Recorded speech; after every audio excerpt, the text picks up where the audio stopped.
Merci. La parole est à Monsieur Joël Giraud.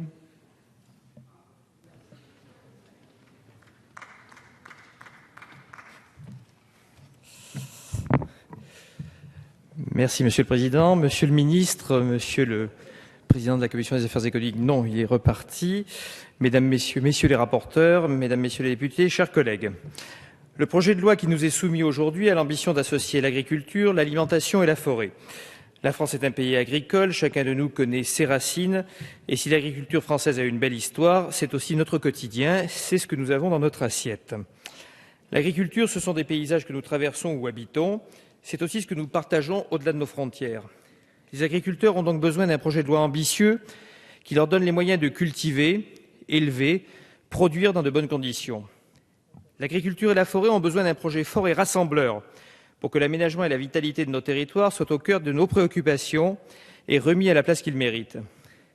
Nous devons accompagner le double objectif de ce texte, performance économique et performance écologique. D'abord se battre, encore et toujours, pour l'emploi, pour des emplois qui ont du sens et des emplois socialement utiles. Se battre encore pour préserver notre cadre de vie, celui des générations futures, contre certaines formes de pollution diffuse, parfois pas immédiatement perceptibles et difficiles à combattre ensuite. C'est une agriculture diversifiée et créatrice d'emplois que souhaite promouvoir ce texte en redonnant également toute sa place à la forêt, cette ressource multifonctionnelle qui doit être mieux valorisée tout en restant dans le cadre du raisonnable.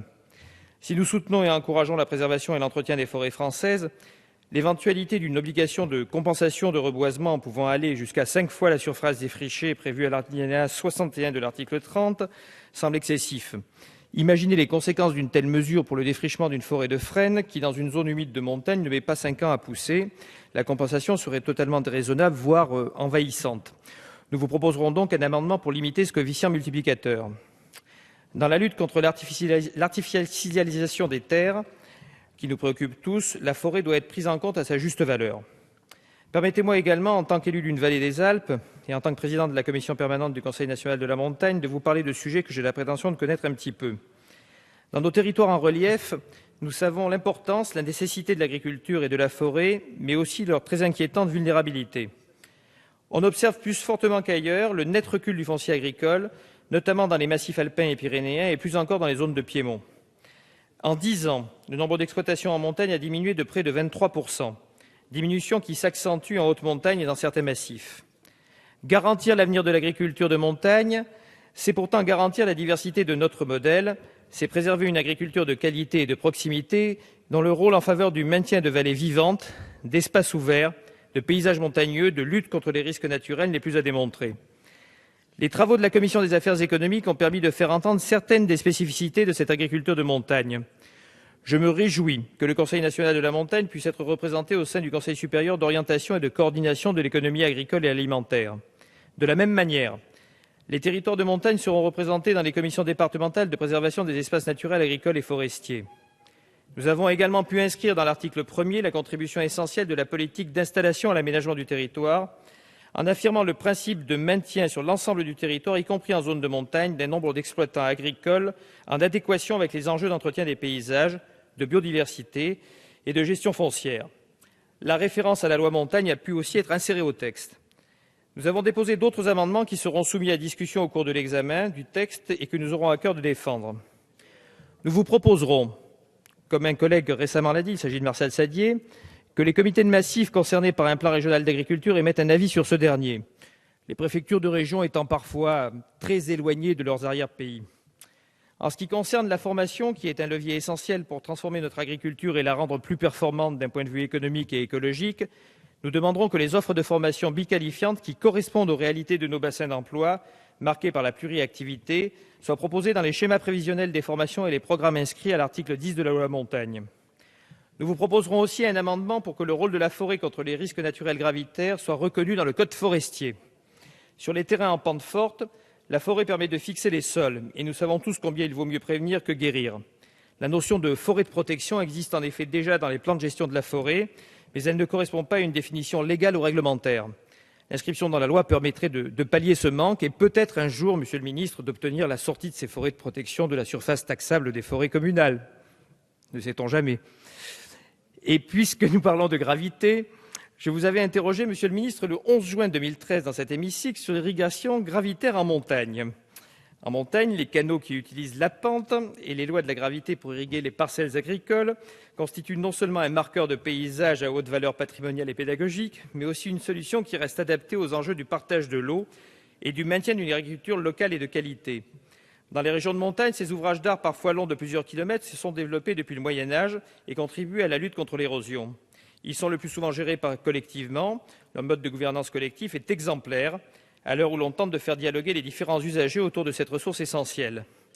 Dans tous les massifs de l'Hexagone, les canaux sont en train de s'assécher. Si le gouvernement ne prend pas la mesure de cette catastrophe, ces savoirs écologiques paysans, les canaux d'irrigation, ne seront bientôt plus d'un doux souvenir. Pourtant, ces canaux qui ont survécu aux mutations les plus profondes, arrivée du tracteur, remembrement, constituent un des outils d'une agriculture de montagne durable. Alors que nos partenaires italiens, autrichiens ou suisses ont bien compris la nécessité d'entretenir, de valoriser et d'utiliser ces systèmes d'irrigation séculaires, la France a fait des choix difficilement compréhensibles pour les élus locaux et pour les agriculteurs qui, malgré les difficultés, s'accrochent à leurs montagnes. Depuis la loi sur l'eau du 30 décembre 2006, qui généralise la redevance pour le prélèvement de la ressource en eau, les systèmes d'irrigation qui prélèvent autant qu'ils restituent au milieu naturel, l'eau qui descend des sommets, sont aujourd'hui pénalisés, voire condamnés. Cette redevance, dont l'application est complexe, a déjà découragé bon nombre d'associations syndicales agréées, les ASA, associations qui sont animées par des bénévoles chargés de l'entretien et de la gestion collective de nombreux canaux. Le résultat est totalement contre-productif. Quand il n'y a plus d'ASA, il n'y a plus de redevance. Vous m'aviez indiqué, monsieur le ministre, rouvrir le débat en souhaitant mettre en place dans la loi d'avenir des appuis pour les ASA et engager la négociation avec le ministre de l'écologie sur l'exonération de redevances dès lors qu'il y a un objectif écologique suite à l'excellent rapport du député Philippe Martin, devenu depuis Philippe Martin ministre de l'écologie et assis ici à vos côtés. Donc je pense que le dialogue est relativement facile à mettre en œuvre et je vous invite d'ailleurs à commencer d'ores et déjà ce dialogue important pour les zones de montagne.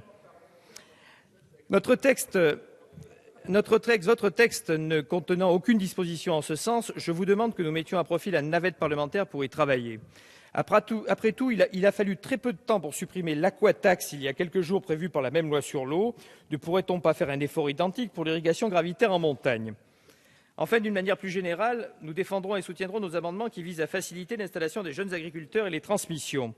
Nous allons également vous proposer, par les quelques amendements qui ont survécu au couperet impitoyable de l'article 40, de redonner aux SAFER la possibilité de jouer leur rôle de régulateur du foncier agricole. Le projet de loi va dans la bonne direction, mais nous pensons que nous pouvons faire mieux. Concernant les possibilités de contournement du droit de préemption, nous constatons tous dans nos circonscriptions que l'imagination est sans limite. Prenons garde à instaurer une véritable régulation du foncier afin que ce ne soient pas les intérêts financiers qui priment au détriment du foncier agricole. Afin que de nos paysages, nos terroirs, nos assiettes aussi soient la belle traduction de ces liens intimes que les hommes et les femmes de ce pays nouent avec la terre sous leurs pieds, en plaine comme en montagne, l'adoption de ces amendements renforcerait la cohérence politique de ce texte. Je vous remercie.